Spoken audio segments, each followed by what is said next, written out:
What is going on, everyone? Welcome back to the Mock Draft Guy YouTube channel. It is Wednesday, or past Wednesday at this point, so you already know what that means. It is time for my updated 2023 NFL mock draft. Now, this week is a little bit different than weeks prior.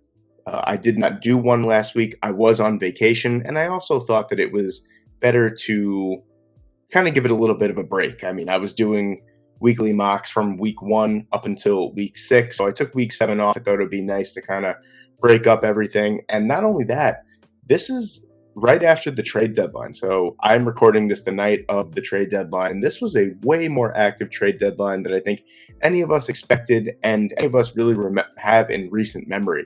There was a lot of big names that were getting moved and a lot of impactful long-term trades as well. So I had to factor that into the mock draft here, but I do have the revised draft order. So without further ado, I think we should just get into it. We got Detroit at number 1, and I'm going to keep it real simple here. If Detroit is drafting at number 1, it has to be a quarterback, especially with the talent that they have. Now, it's just a matter of what preference, I guess, that you have at this point. I'm going to go with CJ Stroud. I think CJ Stroud I think they're both fantastic quarterbacks. Don't get me wrong. I think CJ Stroud and Bryce Young are fantastic quarterback prospects. I both think that they're going to be amazing at the NFL level. I just think CJ Stroud possesses a little bit more of that home run factor than Bryce Young. I actually do think Bryce Young is a better overall prospect and probably is a better overall quarterback. I just think that with the weapons that Detroit possesses and the type of team that they are, I feel like they need that home run power, and that's what CJ Stroud really possesses. So I'm going to go with CJ Stroud here at number 1. Then consequently, if CJ Stroud goes number 1, Bryce Young has to go number 2 to the Houston Texans. I think the Davis Mills experiment will be over if this stays true and Houston drafts number 2 overall. Just simply too much talent on the board to pass up at number 2. And then I'm going to go a little controversial here. Don't shoot the messenger. I still think even if those two guys are off the board, I still think that the Carolina Panthers do go with a quarterback. They're in such desperate need of a quarterback. Don't get me wrong. PJ Walker is a great story. He also had one of the best throws I've ever seen in NFL history, that Hail Mary to DJ Moore. In typical Carolina fashion, they lost. Of course, they missed the extra point, but I still think that they are starving for quarterback talent. And I know that drafting Will Levis at number 3 after his worst performance in college is something that is pretty bold, but listen, NFL scouts love Will Levis. Like I said, do not shoot the messenger. This is just me drafting from what I'm hearing, and everyone loves Will Levis at the NFL scout level. So that's all I'm going to say on that. Moving on to number 4, Pittsburgh Steelers. Interesting position for the Pittsburgh Steelers. They just added William Jackson. They traded Chase Claypool. They got an extra second-round pick. They fleeced the Chicago Bears, in my opinion, there. I got to go with best player on the board, and it's going to be Will Anderson. I mean, I know that might sound crazy. Jalen Carter fits a little bit more of a need for the Pittsburgh Steelers, but Will Anderson is the best player in the draft, hands down. Pairing him with TJ Watt is just something out of a nightmare, so that's what I'm going with here. Then kind of same thing for the Jacksonville Jaguars. I was going to take a wide receiver here at number 5, but I don't think there's a wide receiver worthy of the number 5 overall pick as of right now. And Jalen Carter is still on the board, and Jalen Carter fits a need, and he's also the best player left on the board. Jacksonville might be in a similar scenario as Pittsburgh, where they're in that awkward position of like, well, we shouldn't really be drafting some of our needs this high, but these guys are still on the board. So I'm going to go with Jalen Carter here at number 5 to the Jacksonville Jaguars. Then at number 6, another awkward team. You have the Las Vegas Raiders. This could very well be a quarterback when it's all said and done. I mean, Derek Carr has looked worse and worse every single week, and a potential out with a $5 million cap hit after this season is looking better and better as the days go on. But I'm going to say that Derek Carr stays as the quarterback for the Vegas Raiders, and they're picking at number 6, and their defensive line is just in shambles. They desperately need an upgrade on the interior of that defensive line. Brian Bresee sitting here at number 6. I think it's just a match made in heaven. Then moving on to number 7, the Tampa Bay Buccaneers at number 7. They have some important secondary pieces going into free agency, and you have the best cornerback on the board right here at number 7. I think it makes a lot of sense. So you got Keely Ringo going to the Tampa Bay Buccaneers. And then Philly at number 8, I'm going to take Myles Murphy, and I know that a lot of people are going to go, oh, well, Peter, you know, they just traded for Robert Quinn, so obviously you're not up on the news. No, that's not it. If you guys Remember, Robert Quinn was under contract until 2024, but he voided the last 2 years of his contract, so he will become a free agent after the 2022 season. So he's definitely more of a rental than anything, especially with the price they paid for him. I don't remember off the top of my head, it was a 4th or a 5th round pick that the Chicago Bears received for Robert Quinn. So it's definitely a rental. So I'm going to go Myles Murphy here. Nice young pass rusher on the end of that 4-3.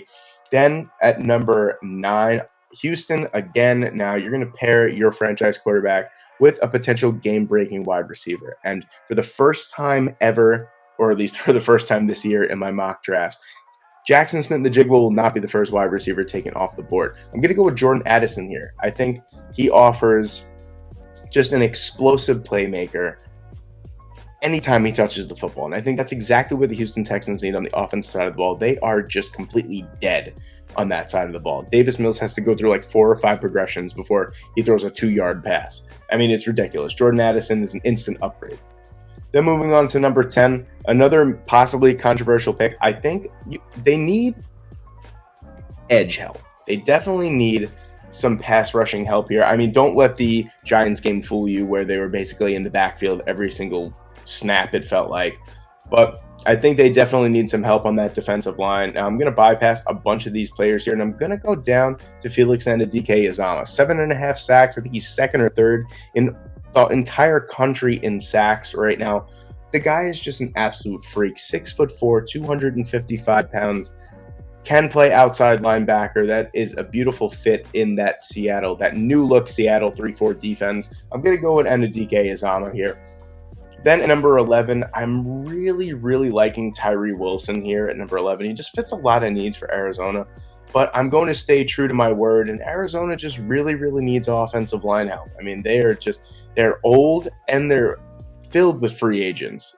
So I'm going to go with Paris Johnson here. I think that he is the best offensive line prospect in the draft as of right now. I think Skoronski is a little bit more polished, and I think he has more experience, and Paris Johnson has what Skoronski doesn't have, and that is that game-breaking elite size. So I'm going to go Paris Johnson here. Then at number 12, yes, I know that the Chicago Bears just traded for a 6'6", 4'2" wide receiver, and I'm not going Jackson Smith-Njigba here. I still think wide receiver is a huge need for the Chicago Bears, and I know you might think I'm crazy with Peter Skoronski, Jalen Duncan, guys like this, Broderick Jones sitting on the board. You might say, why aren't you going tackle? They are a run-first team. Let's get that straight. Honestly, the Chicago Bears have been one of the best run-blocking teams in the NFL so far this year. So if they stick with that and they get some game-breaking wide receivers, this could be a very, very different Chicago Bears team next year. But regardless of that, I'm going to go with Quentin Johnston here. I think Quentin Johnston is the most mismatched wide receiver in all of FBS football. The guy is incredible. 6'4", 215 pounds. Now imagine adding 6'4", 215 pounds to an already 6'6" wide receiver and then Darnell Mooney in the middle. I think that you instantly upgrade to one of the better wide receiving cores in the NFL. So I'm going to go Quentin Johnston here at number 12. And then consequently at number 13, I got to take Jackson Smith-Njigba. That would be a beautiful, beautiful fit in Green Bay. I mean, anyone would be a beautiful fit in Green Bay with the way that Aaron Rodgers is just starving to throw the football to any wide receiver. But I'm going to go Smith-Njigba there.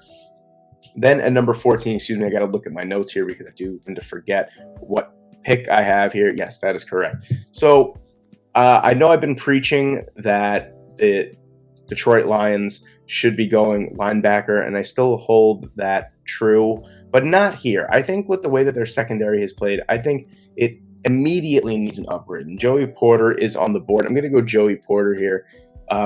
Clear-cut cornerback 2 in the entire class. A lot can argue that he is CB1 as well. Moving on to the Indianapolis Colts now. There are a couple quarterback prospects that are still left on the board that really, really intrigue me. Same thing with Peter Skoronski. He seems like a prototypical guard at the NFL level, to be honest with you. That's what's kind of sort of scaring me away at this point right now in the first round. Indianapolis needs a ton. They need a franchise quarterback. Here's the thing.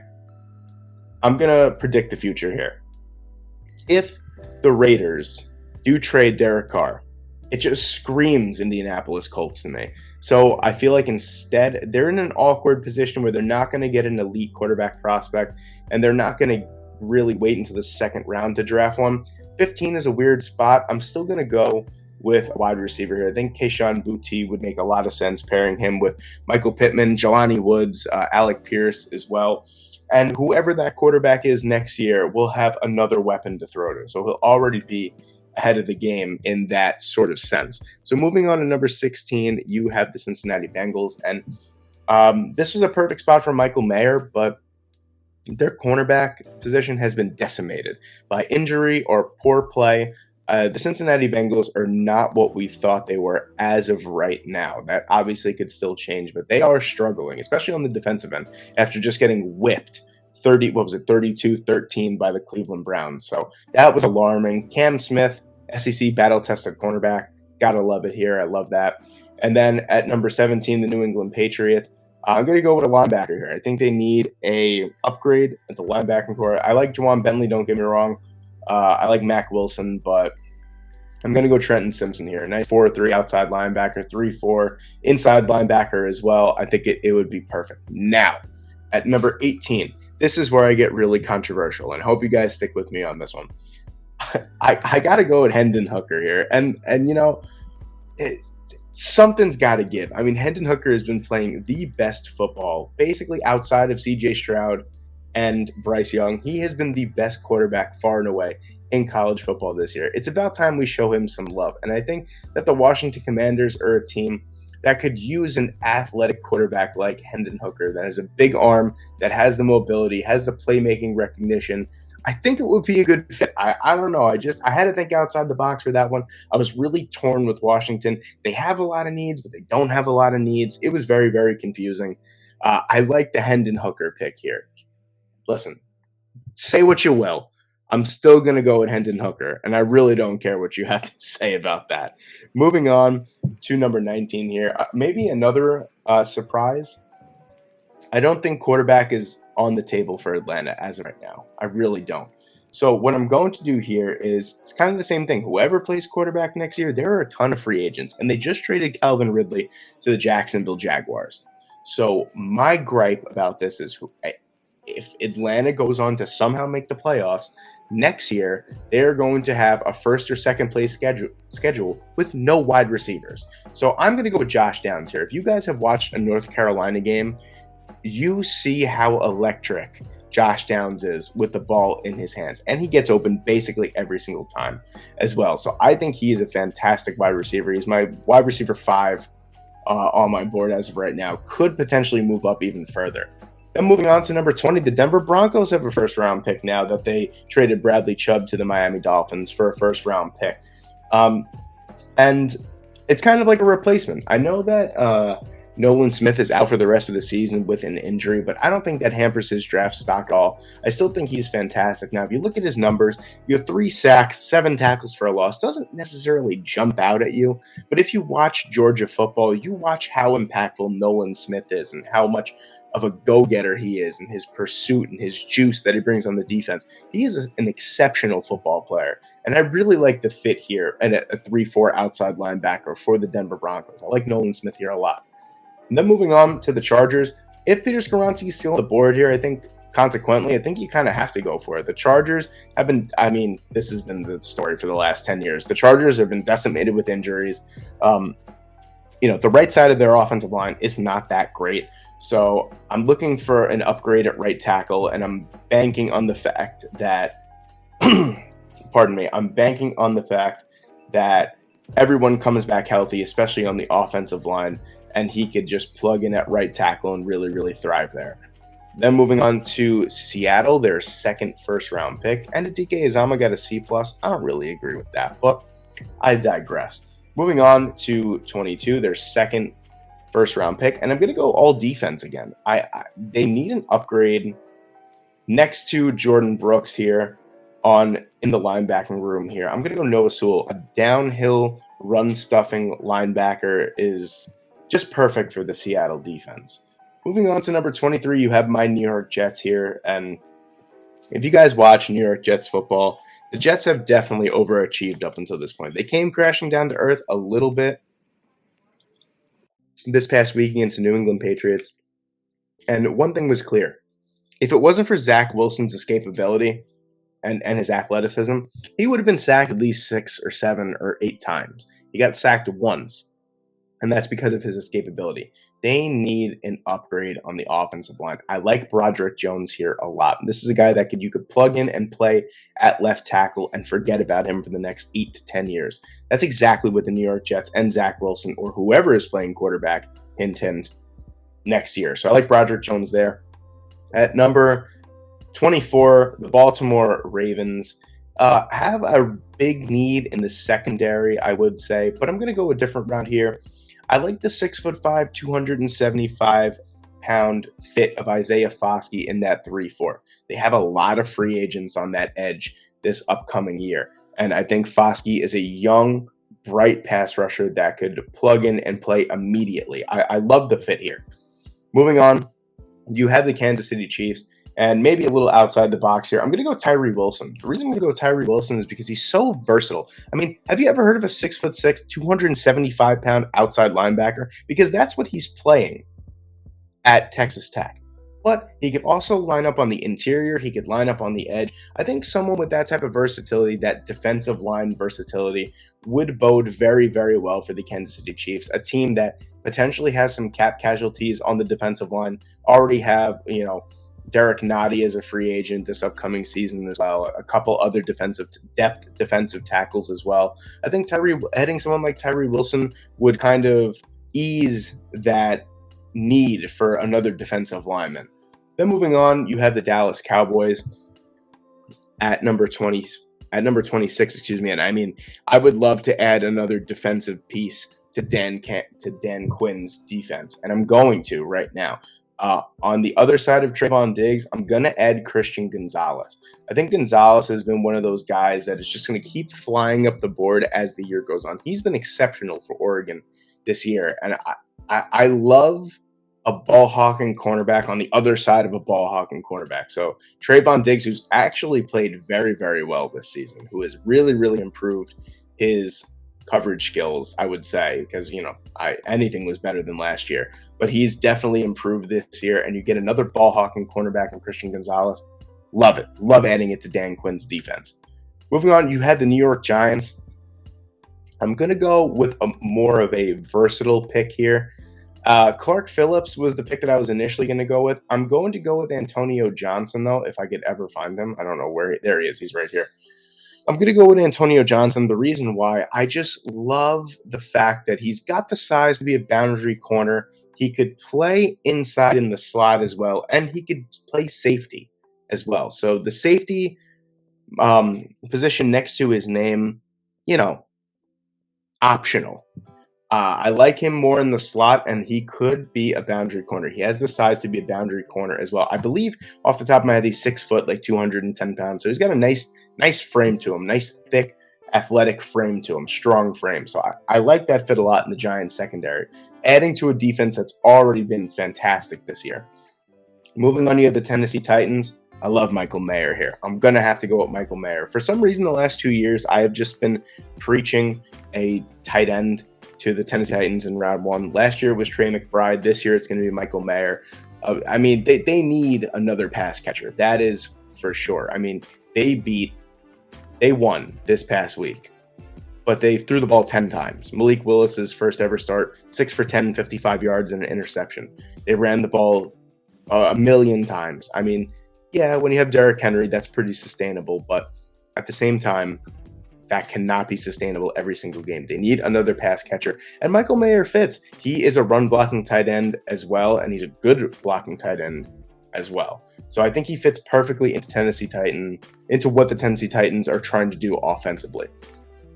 And then in Minnesota here, I tried to splice it 100 different ways. I feel like Clark Phillips has been the pick for the last 3 weeks. I'm going to continue having Clark Phillips as the pick. Great corner. Like I said, not in love with his size, 5'10", 185 pounds as a boundary corner in the NFL. That's not particularly great, but his coverage skills and him himself, he's just a fantastic player. Then you have the Buffalo Bills at pick number 30, and I'm going to go with Jordan Battle. The reason I'm going to go with Jordan Battle is they traded for Dean Marlowe, so it's clear that they want to upgrade the safety position. Listen, Micah Hyde and Jordan Poyer are exceptional. They are not getting any younger. At some point, you're going to have to add some more talent to the back end of that secondary, and I like Jordan Battle here a lot. And then with 2 free agent running backs at the back end of the first round, can you imagine if this actually happens at the back end of the first round after getting Myles Murphy and then the way that the Philadelphia Eagles have played this year and then getting Bijan Robinson at the end of the first round? My God. I mean, what a year it's been for Philly. At the time of recording, it's 7-0 Phillies in Game 3 of the World Series. The Philadelphia Eagles are 7-0. I mean, it can't get any better for Philadelphia.